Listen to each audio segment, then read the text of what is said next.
Hello students, good morning. कैसे हैं आप सभी लोग। कुहू इंटरनेशनल स्कूल ऑनलाइन प्लेटफॉर्म पे आप सभी का स्वागत है। हम लोग जो है सेल के बारे में पढ़ रहे थे।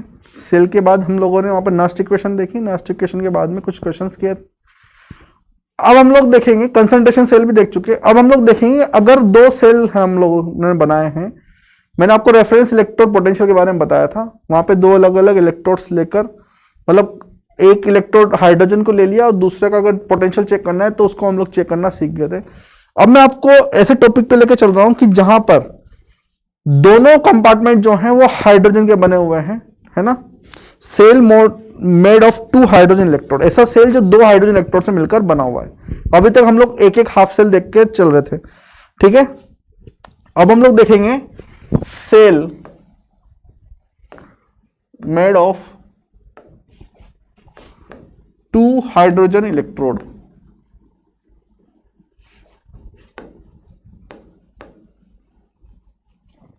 दो हाइड्रोजन इलेक्ट्रोड को लेकर सेल किस तरीके से बनाया जाता है। तो देखो, प्लेटिनम H2 H+, ये आ गया सोल्ट ब्रिज। इधर की तरफ H+ H2 प्लेटिनम। ये एनोड वाला पार्ट होता है जहां पर ऑक्सीडेशन होता है। देखो ऑक्सीडेशन, ये एक्वस,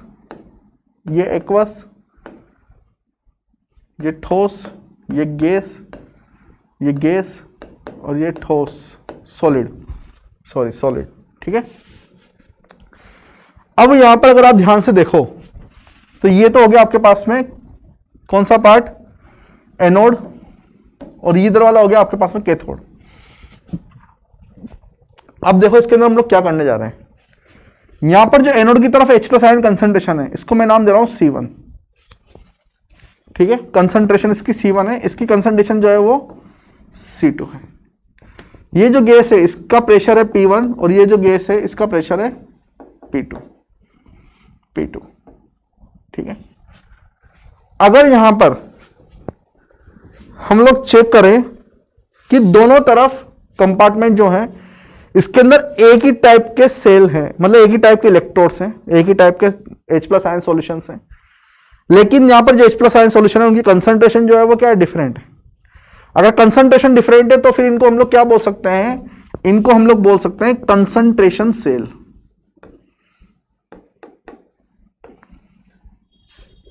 और कंसंट्रेशन सेल के लिए मैंने आपको एक चीज बताई थी कि हमेशा याद रखना है कि कंसंट्रेशन सेल के लिए E0 सेल जो है, स्टैंडर्ड सेल पोटेंशियल, ये हमेशा 0 होता है फॉर कंसंट्रेशन सेल। तो जब भी दो कंपार्टमेंट अलग अलग लिए, दोनों को हाइड्रोजन इलेक्ट्रोड के द्वारा बनाया गया है और कंसंट्रेशन अलग रख दी उन दोनों H+ आयन सॉल्यूशन की, तो वो क्या हो गया, कंसंट्रेटेड सेल। और कंसंट्रेटेड सेल के लिए E0 सेल जो है हमेशा क्या होता है, 0। यह चीज आपको याद रखनी। अब इसको हम लोग अलग अलग रिएक्शन के थ्रू देखते हैं, है ना। अलग अलग रिएक्शन के थ्रू कैसे, जैसे सबसे फर्स्ट एनोड की तरफ, अगर मैं एनोड की तरफ रिएक्शन देखूं 8 एनोड, तो उस तरफ कौन सी रिएक्शन होने वाली है कि गैस जो है वो वहां से इलेक्ट्रॉन दे रही है, ठीक है। तो हाफ H2, यहां से H+ एक्वस प्लस इलेक्ट्रॉन, ठीक है। इसकी कंसंट्रेशन जो है कितनी रखी, C1, और यहां पे इसका प्रेशर है P1, ठीक है। आगे चलते हैं। उसी तरीके से 8 कैथोड पे क्या होने वाला बताओ। कैथोड पे होने वाला है रिडक्शन, जहां पर H+ आयन इलेक्ट्रॉन लेंगे, ये एक्वस लिख देता हूं मैं इसको, इलेक्ट्रॉन लेंगे और किसमें कन्वर्ट हो जाएंगे, हाफ H2 में। ये कैथोड है, कैथोड के लिए गैस जो है उसका प्रेशर P2 और यहां पर उसकी जो कंसंट्रेशन है वो कितनी ली है, C2, ठीक है। अगर इसके लिए 8 एनोड के लिए हम लोगों को E0 लिखना हो तो कैसे लिखूंगा भाई, इसके लिए लिखूंगा प्लेटिनम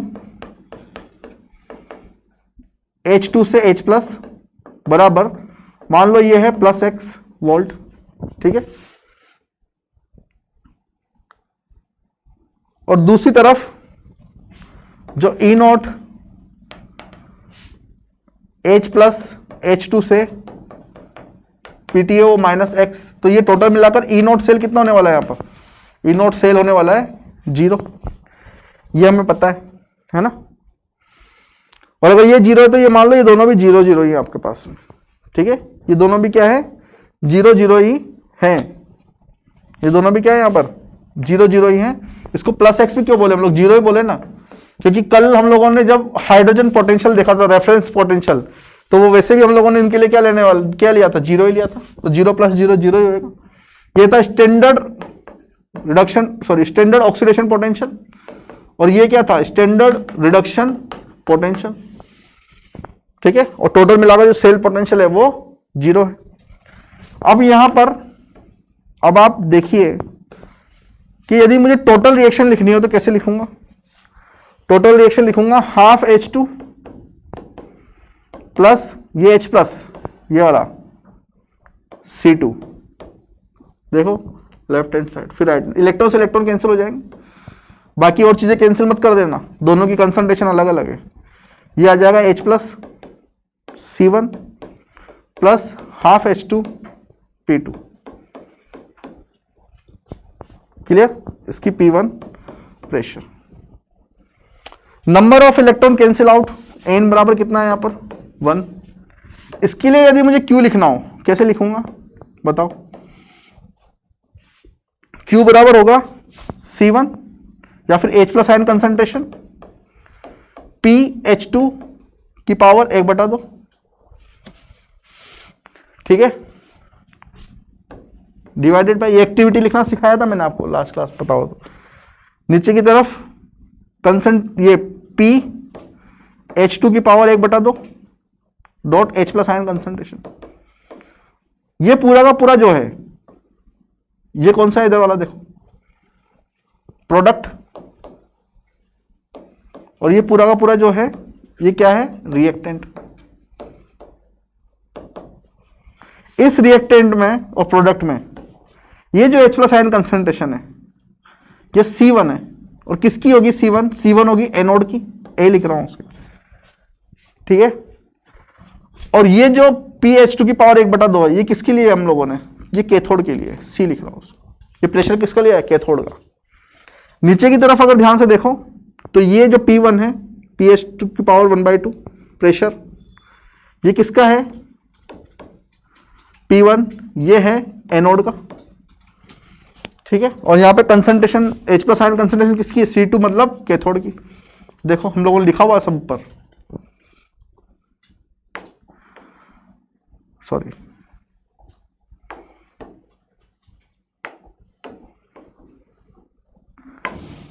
अब अगर हमें यहां पर Q देखना है तो Q को मैं इस तरीके से लिख सकता हूं, देखो Q बराबर H plus ion concentration anode को मैं लिख सकता हूं C1 डॉट PH2 की पावर 1/2, कैथोड वाली को हम लोगों ने क्या बोला? P2 की पावर 1/2 डिवाइडेड बाय, नीचे आएगा एनोड की कंसंट्रेशन, प्रेशर, हाइड्रोजन गैस का एनोड पे प्रेशर, P1 की पावर 1/2 डॉट C2, ठीक है। तो C1 bye C2 dot P2 bye P1 की होल पावर 1/2, ये हम लोग Q लिख सकते हैं, क्लियर। अब इसके बाद में हमें देखना है नास्ट इक्वेशन के थ्रू ई सेल। इसके लिए ई सेल कैसे लिखोगे? E not cell minus 0.0591 upon n log base 10 Q, और Q की वैल्यू यहां से रख देंगे हम लोग।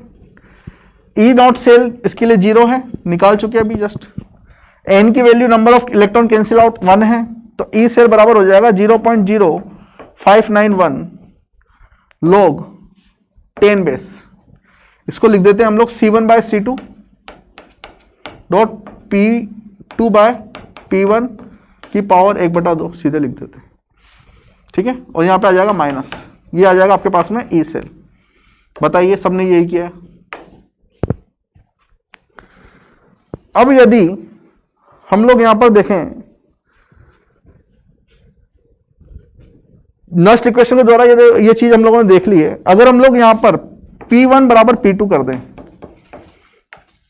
इफ P1 बराबर P2, तो क्या चेंजेस होने वाले हैं आप चेक करके बताओ फटाफट, 1 मिनट का टाइम है आपके पास में। इस फॉर्मूले में क्या चेंजेस होने वाले हैं? अगर P1 बराबर P2 कर लिया तो ई सेल हो जाएगा -0.0591 log base 10 C1 by C2। C1 क्या है? H plus ion concentration at anode divided by H plus ion concentration at cathode. ठीक है, तो इसको मैं इस तरीके से लिख देता हूं,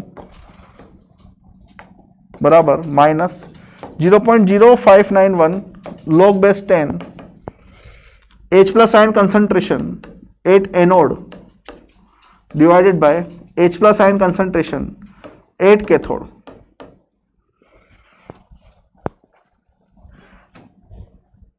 अब देखो यहां से एक फॉर्मूला बन रहा है। अगर मैं इस log को ओपन करूंगा तो कैसे करूंगा? log a अपॉन b को कैसे करते हैं? log a minus log b। इसको माइनस माइनस में कन्वर्ट किया तो कितना आएगा बताओ? ये आपके पास में आने वाला है -0.0591 log base 10 H plus ion concentration at anode minus 0.0591 log base 10 H plus ion concentration at cathode. अगर मैं यहां से -0.0591 कॉमन भी ले लूं, अगर 0.0591 मैंने यहां से कॉमन ले लिया तो यहां पे अंदर बचेगा minus log base 10 H plus ion at anode. ठीक है, माइनस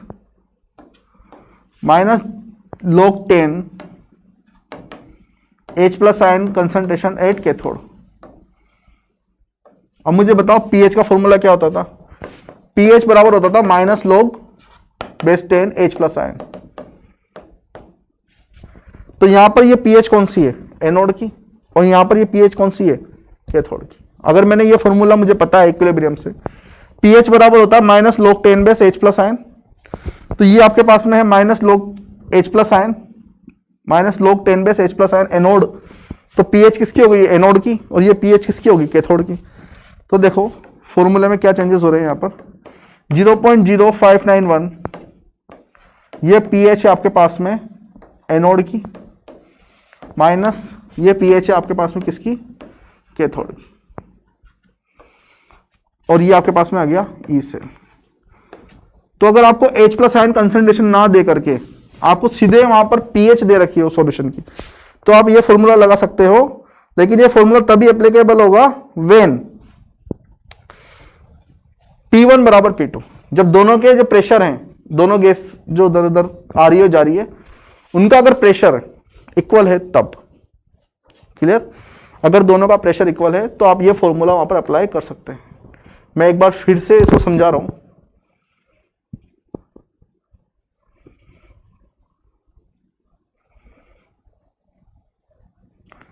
ये कंसंट्रेशन सेल की बात कर रहे हैं हम लोग, और कंसंट्रेशन सेल के अंदर मतलब दोनों इलेक्ट्रोड जो है हम लोगों ने हाइड्रोजन के ले लिए हैं, तो एनोड पे ये रिएक्शन होगी, ये हम लोग कल भी देख चुके हैं रेफरेंस इलेक्ट्रोड में, और कैथोड पे ये वाली रिएक्शन होगी। इसमें हम लोगों ने कंसंट्रेशन जो H प्लस आयन कंसंट्रेशन है दोनों की अलग अलग ले ली। अगर दोनों की H प्लस आयन कंसंट्रेशन अलग अलग ले ली है तो इसको हम लोग कंसंट्रेशन सेल बोल सकते हैं, because both compartment are made of one electrode, one type of electrode, है ना। इनोड सेल वहां पर जीरो होता है। एनोड पे जो रिएक्शन है वो रिप्रेजेंटेशन में पता पड़ रहा है कि जीरो से किस में जा रही है? +1 में। मतलब ये गैस किस में क्या कर रहे हो? यहाँ पे इलेक्ट्रॉन निकाल रहे होगे। यहाँ पर जो H प्लस आयन कंसंट्रेशन है वो कितनी दी हुई है? C1। ठीक है, इसके लिए SOP जो है वो कितना होगा? 0। देख चुके हैं पहले भी रेफरेंस इलेक्ट्रोड में। कैथोड की तरफ ध्यान से देखो तो H प्लस आयन किस में बदल रहा है? H2 में। H प्लस आयन किस में बदल रहा है? H2 में। यहाँ पे कंसंट्रेशन कितनी दी हुई है? C2, और प्रेशर इसका कितना आएगा? P2। क्लियर? चलो, दोनों के लिए ई नोट सेल तो 0 आ जाएगा, ये भी 0, ये भी 0, तो पूरा टोटल 0, 0 + 0 0। दोनों रिएक्शन को जब टोटल नेट रिएक्शन में कन्वर्ट किया तो यहाँ पर ½ H2, यहाँ पे P1 साथ में, ये H plus ion concentration C1 ये रही, ये H plus ion concentration C2 ये रही, ये H2 ये रहा। ठीक है, अब Q कैसे लिखते हैं? प्रोडक्ट की एक्टिविटी अपॉन रिएक्टेंट की एक्टिविटी, ये प्रोडक्ट, इसमें ये एनोड है C1 और ये प्रेशर किसका है? P2 जो गैस है उसका।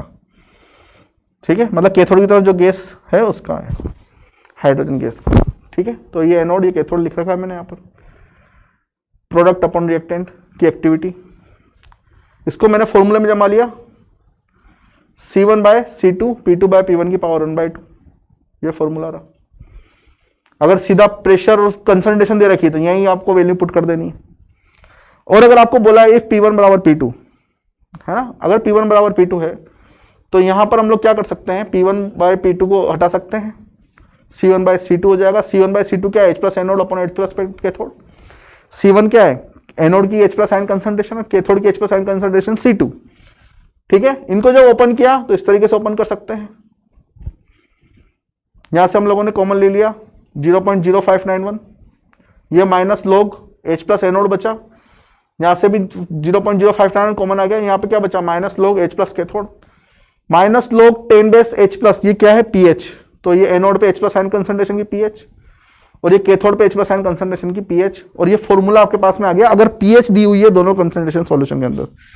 क्लियर? चलिए अब हम लोग एक क्वेश्चन करते हैं बच्चों। ठीक है, क्वेश्चन आपके पास में है,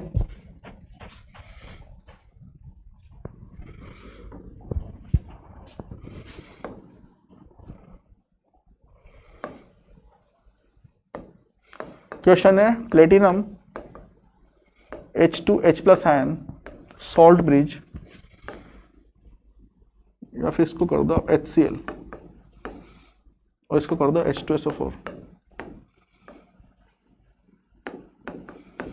इसकी कंसंट्रेशन दी हुई है 0.005 मोलार और इसकी कंसंट्रेशन दी हुई 0.1 मोलार। प्रेशर P1 1 atm और प्रेशर P2 भी 1 atm, 1 atm दिया हुआ है दोनों। ठीक है, और आपसे बोल रहा है वो कि यहां पर ई सेल निकालिए, तो हमें पता है इसका ई नॉट सेल तो 0 आने वाला है, इससे क्या आने वाला है? ई नॉट सेल 0, और हमसे पूछ रहा है ई सेल। तो इस टाइप के सॉल्यूशन जिसके अंदर जिसके अंदर प्रेशर बराबर हो, तो प्रेशर बढ़ाने पे हम लोग क्या लिख सकते हैं? P1 बराबर कितना? P2। अगर P1 बराबर P2 है तो आपको मैंने बताया कि ई सेल जो है वो हो जाएगा 0.0591 pH at anode minus pH at cathode. ये इक्विलिब्रियम आ गया, यहाँ पे मिक्स हो गया बीच में अब। ठीक है, आप चाहे तो यहाँ पे पूरा पूरा इक्विलिब्रियम डाल सकते हैं, आप इक्विलिब्रियम के क्वेश्चंस डाल सकते हैं यहाँ पर pH वाले, है ना। pH ऑफ एनोड, एनोड की pH कैसे निकालते हैं? माइनस लोग H प्लस से, मतलब मुझे क्या चाहिए? H प्लस आयन कंसंट्रेशन चाहिए। तो देखो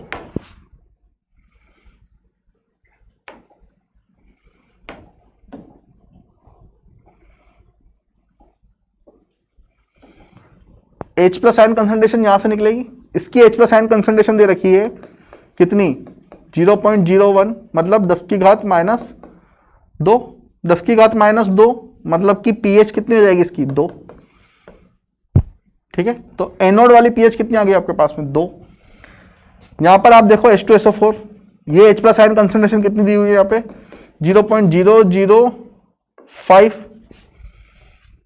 लेकिन यहां पर इसको किससे मल्टीप्लाई करेंगे? 2 से। क्यों कर रहे हैं बताओ? बताया था मैंने आपको, जब भी H प्लस आयन कंसंट्रेशन देखते हैं नॉर्मलिटी में देखते हैं, वहां पे वैलेंसी फैक्टर मल्टीप्लाई करना पड़ता है। ये इक्विलिब्रियम में बता चुका मैं। वैलेंसी फैक्टर कितना है यहाँ पे? 2। यहाँ पे क्यों मल्टीप्लाई नहीं किया? 1 ही तो है, H प्लस आयन यहाँ पर 1 ही तो निकलेगा। यहाँ पे कितना है वैलेंसी फैक्टर? 2। ठीक है, तो ये कितना आने वाला है आपके पास में? 0.001, मतलब कि 10 की घात माइनस 3। तो pH कितना आ गया यहाँ पर? 3। फॉर्मूला में वैल्यू पुट कर सकते हो आप, 0.0591 2 माइनस 3, ये आएगा -1, तो ये आंसर आने वाला है -0.0 591, यह आएगा आपके पास में ई सेल। अब मुझे ये बताओ, यहाँ पे आंसर आया आपके पास में माइनस में। जब भी माइनस में आंसर आता है तो हम लोग क्या करते हैं, क्या देखते हैं हम लोग देखते हैं कि यहाँ पर अगर माइनस में आंसर आ रहा है सेल का, ये सेल जो ई सेल है, सेल पोटेंशियल माइनस में आ रहा है, इसका मतलब इलेक्ट्रिसिटी जो है रिवर्स बेरे होगी। तो मैंने बताया था ये केस पहले ही बता चुका मैं, अगर इलेक्ट्रिसिटी रिवर्स बेरी इसका मतलब हम लोगों ने सेल रिप्रेजेंटेशन जो है वो उल्टा किया, इसको इधर करना चाहिए था, इसको इधर करना। सिंपल सी बात है, ठीक है, क्लियर। अब इसके बाद में एक और क्वेश्चन करते हैं। क्वेश्चन देखिए,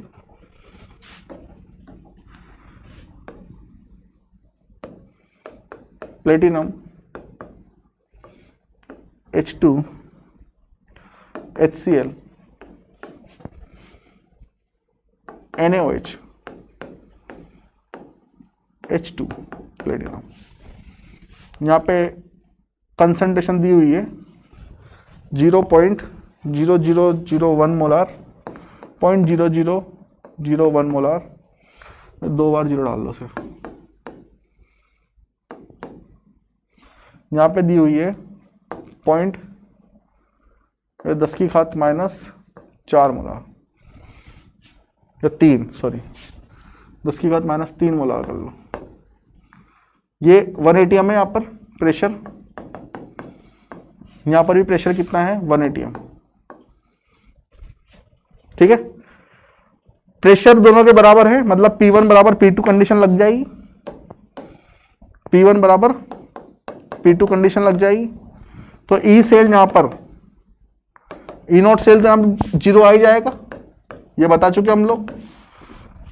ई सेल बराबर 0 माइनस 0.059, तो फॉर्मूला सीधा लिख देता हूं मैं, 0.0591 pH at anode minus pH at cathode. अब इसको कैसे सोल्व करेंगे, यहां पे देखो HCl, एक सेल, एक हमें दे रखा है एसिड और एक दे रखा है बेस, है ना। यहां पर निकलेगी H+ आयन कंसंट्रेशन, HCl का इनफैक्टर 1 ही है, तो डायरेक्ट लिख सकते हैं हम लोग 10⁻⁻3, तो यहाँ पे pH आएगी आपके पास में 3। एनोड की जो pH है वो निकाल चुके। कैथोड पे क्या है, कैथोड पे NaOH। अब आप बोलेंगे सर दोनों कंपार्टमेंट जो है वहां पर तो H+ आयन कंसंट्रेशन वाले भरने चाहिए, यही बोलेंगे आपने NaOH कैसे भर दिया। तो हमेशा ध्यान रखना, हम लोगों ने इक्विलिब्रियम में पढ़ा था ionic product of water, ionic product of water in which H+ ion concentration is equal to OH- ion concentration. अगर वहां पर OH- आयन कंसंट्रेशन है तो उतने ही नंबर है वहां पर H+ आयन कंसंट्रेशन में, ये तो क्लियर है। क्योंकि आयनिक प्रोडक्ट ऑफ वाटर क्या बोलता है, आयनिक प्रोडक्ट ऑफ वाटर बोलता है कि H+ आयन कंसंट्रेशन बराबर OH- आयन कंसंट्रेशन बराबर 10⁻⁷, ठीक है, मोल पर लीटर। तो ये कंफर्म है वहां पर, और दोनों का जो प्रोडक्ट है वो 10⁻⁻14 आएगा। तो जब अगर OH- पड़े हुए हैं तो वहां पर NaOH भी पड़े हुए हैं, तो H+ ion concentration, OH- ion concentration बराबर कितना होगा 10⁻⁻14, और इसी को हम लोगों ने क्या बोला था KW, ionic product of water, ठीक है। तो यहां पर OH- आयन कंसंट्रेशन कितनी दे रखी है, OH- आयन कंसंट्रेशन दे रखी है 10⁻⁻3, तो H+ आयन कंसंट्रेशन कितनी होगी भाई 10⁻⁻14 बटा 10⁻⁻3, ये नीचे आ जाएगा, और कितना बचा 10⁻⁻11। तो इसका मतलब यहां पर pH कितनी होगी 11।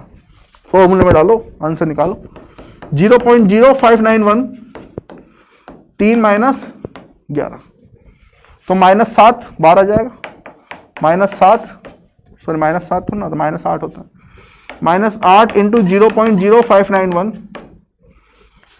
ये निकाल लेना आप, आंसर आ जाएगा वोल्ट। तो क्वेश्चन करने का तरीका ये है। अब इसके अंदर जितने चाहे उतने क्वेश्चन आ सकते हैं। यहां पर हो सकता है बफर सॉल्यूशन दे दे, जो उसका मन करे वो दे सकता है। यहां पे 2 वीक एसिड दे सकता है, 2 वीक एसिड होंगे तो क्या करेंगे, जैसे अगला क्वेश्चन हम लोग करते हैं।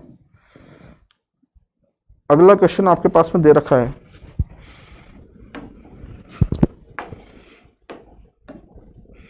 क्वेश्चन है प्लेटिनम H2 CH3 COOH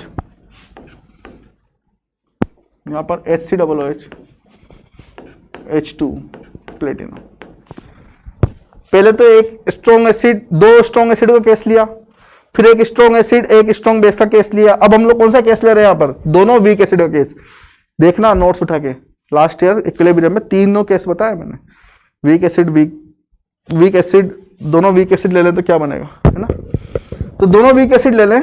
आपको अब यहाँ पे वीक एसिड की फॉर्म में आपको यहाँ पे Ka भी दिया होगा और C1 भी दिया होगा। Ka क्या होता है?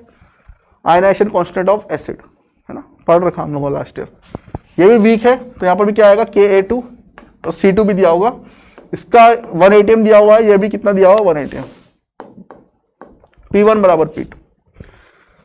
अब यहां पर ध्यान से देखना, इसके लिए वीक एसिड के लिए जब हम लोगों ने H+ आयन कंसंट्रेशन निकाली थी, pH निकाला, डायरेक्ट नहीं निकाला था, ध्यान रखना, डायरेक्ट नहीं निकाला था क्योंकि 100% आयनाइज नहीं है। 100% आयनाइज जो थे उसके लिए H+ डायरेक्ट लगा देता हम लोगों ने। लेकिन यहां पर इसके लिए H+ आयन कंसंट्रेशन कैसे लिखते हैं ये भी मैंने सिखाया हुआ है, चाहे तो उठा के देख लेना। रूट Ka1 इंटू C1, ये H+1 निकाल रहा हूं, ठीक है। इसके लिए H+ ion concentration root Ka2 C2, ठीक है। ये किसके लिए है? एनोड के लिए। और ये किसके लिए बच्चों? कैथोड के लिए। तो सीधा इसको हम लोग फॉर्मूले में वैल्यू पुट कर सकते हैं। E0 सेल इसके लिए 0 है, ई सेल बराबर -0.0591 log 10 बेस Q, है ना। Q की जगह पे क्या लिखेंगे? Q की जगह पे लिखेंगे H+ आयन एनोड, एनोड की H+ आयन कंसंट्रेशन कितनी है? रूट Ka1 C1 और नीचे क्या आ जाएगा? Root Ka2 C2। तो ये केस तब जब दो वीक एसिड दिया हुआ है। तो एक एक क्वेश्चन करा रखा है मैंने, मतलब ये इस टाइप के। अब इसको हम लोगों ने इलेक्ट्रोकेमिस्ट्री में कैसे यूज किया वो भी मैंने आपको बता दिया। तो इलेक्ट्रोकेमिस्ट्री में आसानी से इसको यूज कर सकते हैं, कोई डाउट नहीं है, ठीक है। कल अब एक टॉपिक हमारा रह जाएगा 2 टाइप ऑफ मेटल इलेक्ट्रोड वाला, उसके बाद में फिर हम लोग इलेक्ट्रोकेमिकल सीरीज पढ़ेंगे, बहुत इंपॉर्टेंट है इलेक्ट्रोकेमिकल सीरीज, ठीक है। इलेक्ट्रोकेमिकल सीरीज वही है जो हम लोग पहले 10th क्लास में पढ़ते थे, है ना। सिंगल डिस्प्लेसमेंट रिएक्शन आपको याद हो, zinc plus copper sulphate, zinc copper को वहां से हटा देता था, ठीक है, डिस्प्लेस कर देता था। तो वहां पर हम लोग रिएक्टिविटी सीरीज नाम बोलते थे उसको, इलेक्ट्रोकेमिस्ट्री में उसको बोलते हैं इलेक्ट्रोकेमिकल सीरीज। वहां पे छोटी होती थी, यहां पे बहुत बड़ी होगी। क्लियर? तो आज के लिए इतना रखते हैं हम लोग। ये क्वेश्चंस आप कीजिए, है ना। इस टाइप के क्वेश्चंस वैसे तो आपके बोर्ड में तो नहीं आएंगे, लेकिन अगर किसी कॉम्पिटिटिव एग्जाम में जा रहे हैं तो आ सकते हैं। इसके अंदर वो पूरा का पूरा यहाँ पर इक्विलिब्रियम डाल सकता है, यहाँ पे बफर सॉल्यूशन में डाल सकता है, पूरा इक्विलिब्रियम डाल सकता है यहाँ पर, है ना। तो इक्विलिब्रियम ऐसा नहीं छूट गया पीछे, यहाँ पे चलेगा और साथ में। अगर आपको इक्विलिब्रियम नहीं आएगा तो पीएच निकालना नहीं आएगा। अगर अब भी मान लो अगर आपको ये नहीं पता होता कि इनकी पीएच अलग तरीके से निकाली जाती है तो आप तो फटाक से क्या करते, यहाँ पे C1 देखते, Ka1 तो उठा देते, आप यहाँ से गायब कर देते, है ना। C1 देखते, H+ निकालते और सीधा pH निकाल के फॉर्मूला डाल देते। लेकिन नहीं, Ka1 दिया हुआ है तो उसका यूज है यहाँ पर। क्यों दिया हुआ है? क्योंकि वो उसका आयनाइजेशन कांस्टेंट इसलिए दिया हुआ है क्योंकि वो 100% आयनाइज नहीं है। क्लियर? वीक एसिड है, वीक बेस है, ये चीजें देखनी है आपको। तो आज के लिए इतना रखते हैं, कल फिर मिलते हैं बच्चों। Thank you very much.